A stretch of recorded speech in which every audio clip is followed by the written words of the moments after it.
Okay, I'm very excited tonight because my comic adventure novel Problems of Translation, which Robin just alluded to, was published a few months ago, and this is the first time since publication that I've been able to read it at Cornelia St, my favorite venue, where I've been reading off and on for 7 years, I think. Tonight I'm going to read 2 passages from that novel and a third very short passage from a novel I'm working on now, which I'll say more about when we get there. Problems, as some of you already know, is a comic adventure novel whose protagonist is Charles Abel Baker, a mostly unknown writer who is seized by a desire to see one of his short stories translated successively into 10 different languages, then back into English, just to see if there's any resemblance between the last version and the first version, a sort of literary version of the old party game Telephone. Since he's unsuccessful at getting a publisher to back his play, Charles decides to accomplish his goal himself and to accompany his story around the world. Along the way, he has lots of adventures, some funny, some romantic, some hair-raising, which is why the book's subtitle is Charlie's Comic, Terrifying, Romantic, Loopy, Round-the-World Journey in Search of Linguistic Happiness.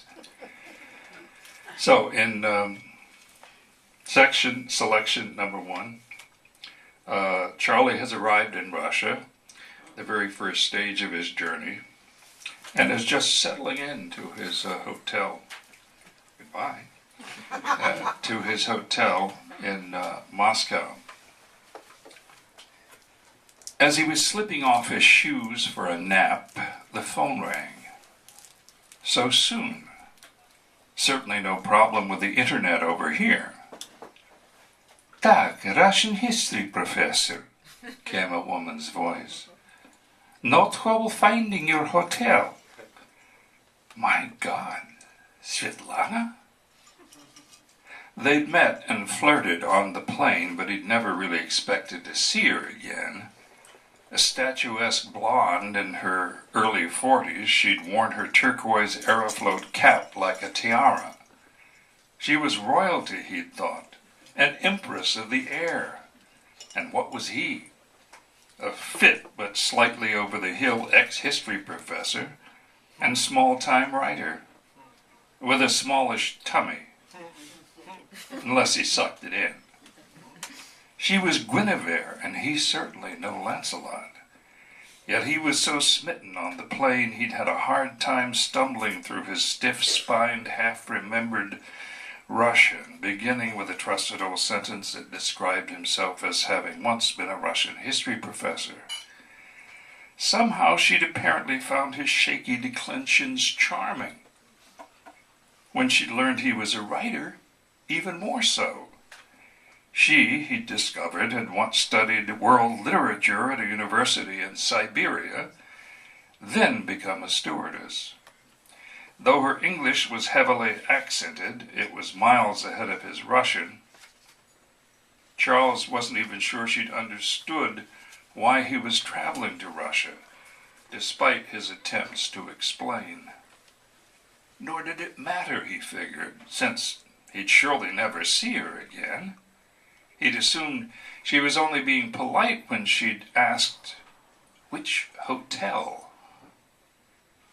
What a surprise! No, my driver had no trouble getting me here. He just drove in a straight line all the way from the airport, ignoring streets, stoplights, even other cars. Typical. Which way he took you? Had my eyes closed most of the time. I did peek through my fingers at the Moscow River every once in a while. She laughed. The long way. But never mind. I was hoping you might like some company. You would like a visit? Although she couldn't see it, Charles' eyebrows had lifted off like a Saturn rocket. What was she proposing? Should he be flattered or wary? A visit from you? Who are you expecting, Maria Sharapova? Of course, me. Ah, well, I would of course love a visit from you. My goodness, I'm just so surprised. Silly man. You flirt with me on plane and now you act surprised. Shall I come over now? Are you far away? She giggled. Same hotel. 15 minutes? It was closer to 25, but worth the wait. When he opened the door, she was leaning against the door jamb, one hand behind her back, Veronica Lake in an old Humphrey Bogart film. Except that her blonde hair was swept up and fixed in place by, was that a small paintbrush? Or a tool for applying cosmetics? Odd in any case. She wore no uniform now, however, sporting a black miniskirt and gold lame blouse with pearls at her throat. All she needed was a rose between her gleaming white teeth. He'd noticed she was tall, but never guessed how much was due to her long legs. She reacted to his surprised expression. I know, is very 60s. Your 60s, not ours. In our 60s, I was little girl. But I like retro. You know Screaming Mimi's in New York? I also have satin frock with taffeta petticoat from 50s. Like musical Oklahoma.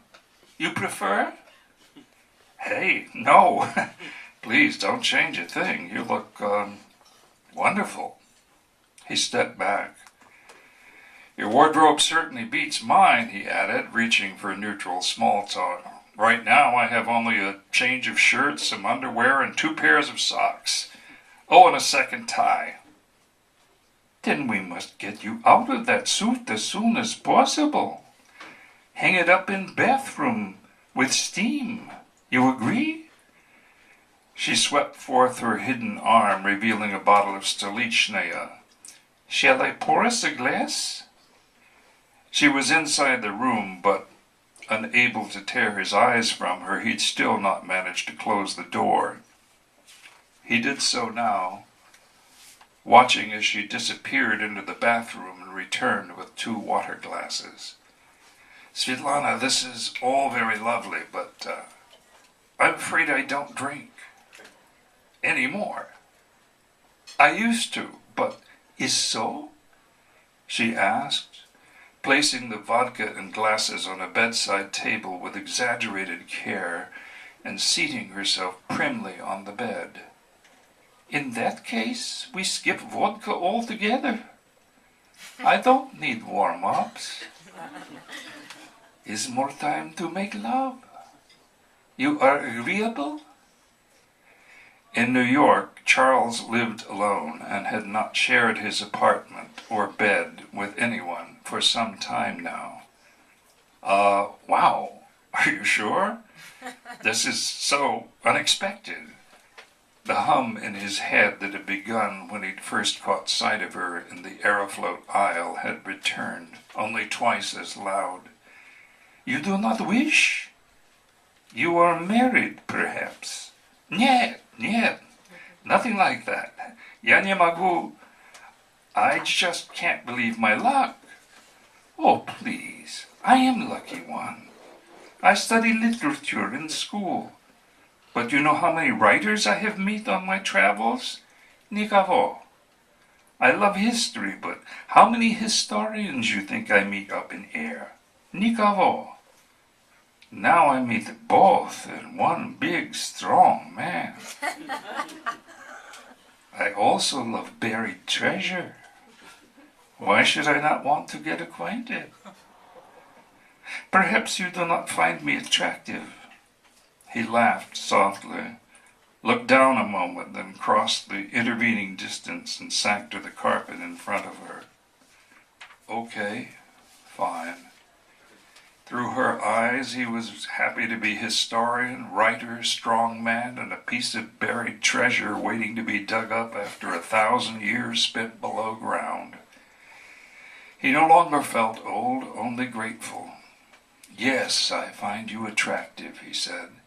His voice gathered force. Honestly, you make my head spin. Niet, my goodness. When young, maybe I turn heads, but am old lady in my 40s now. Thank you for saying, however, you are not only professor, you are romantic. Is true? Or maybe just good writer.